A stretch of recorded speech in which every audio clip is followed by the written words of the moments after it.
After giving birth, many women can have a hard time adjusting to their new lives and their babies. And these issues can expand to more than just postpartum depression. Here to talk more about this important topic is Natalie Ryder with Prairieland Counseling. Thank you so much for coming in today. You.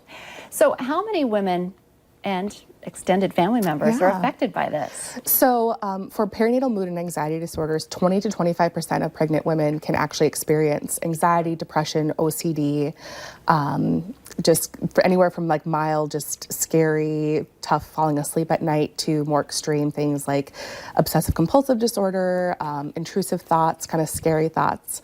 And also 1 in 10 dads can experience a perinatal mood and anxiety disorder. We also know that step parents, adoptive parents, foster parents can all experience mood disorders or mood adjustments when bringing people into their lives like brand new babies. It makes sense, and I had not thought about that. I thought about it just being the brand new mom. Why do women or dads and family members have a hard time talking about this or admitting this, though? Well, I think, one of the really important things to remember is that it actually can start during pregnancy. So we've kind of adapted the name of postpartum depression to perinatal mood and anxiety disorders because we're identifying that people are experiencing these things, starting in pregnancy.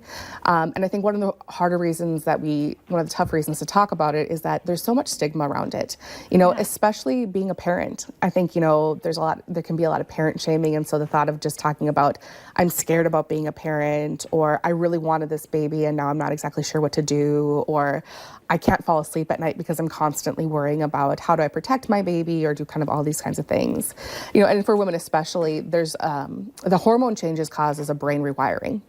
And so things like anxiety and depression can kind of come up, but they're easily treatable.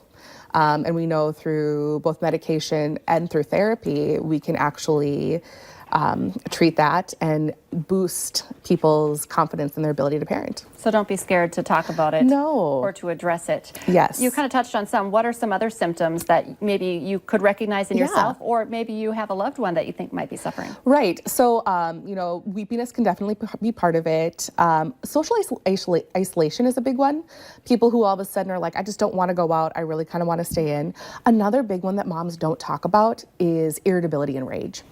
All of a sudden they'll just feel like extremely irritable or extremely upset, and they'll be like, I had no idea where it came from, and it feels really unlike myself. A really big one also is when people struggle to sleep.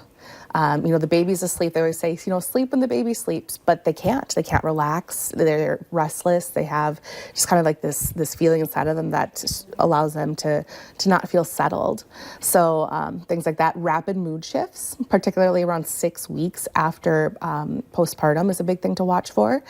So if you talk about, like a postpartum psychosis or postpartum bipolar, we start to see it when that hormone shifts really big around 6 weeks postpartum.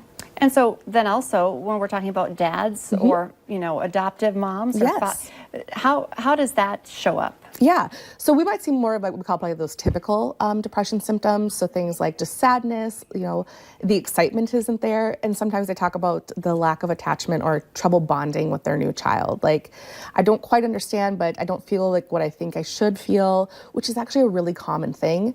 I think people are like, well, I didn't love my baby the instant they came into my life. There must be something wrong. Well, it takes a while. This is a brand new person in your life. This is a brand new stage of life. And so really just being compassionate with yourself and recognizing that things like sadness, worry, trouble sleeping, kind of social isolation, really kind of drawing into themselves are all signs that maybe you just need to talk to somebody, get some extra support. Support systems are huge when it comes just to parenting, much less mental health in general. Are some people more at risk than others? There are some people who are more at risk of developing a PMAD. People who have experienced anxiety or depression before. People who have struggled with infertility is a big one. We work a lot with infertility at Prairieland. People who perhaps have had a baby in the NICU. Traumatic birth is a big one. And something to remember about traumatic birth is trauma is really within the eye of the beholder. Just because one person feels their birth is normal, it might be traumatic for somebody else. So being compassionate about that. And people who also perhaps have more medical complications associated with their pregnancy or the delivery. And before you go, then, how do people get a hold of you at Prairie Land? You know, what are the services that are offered there? Because you mentioned medications, but you also said just talk therapy. Yes. So we offer talk therapy at Prairie Land Counseling Services. You can reach us at prairielandcounselingfargo.com or 701-248-5300.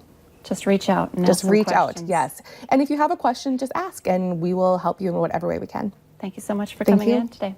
Stay with us. Coming up on North Dakota Today. Can't figure out what to make for your Memorial Day cookout? We have an easy solution next.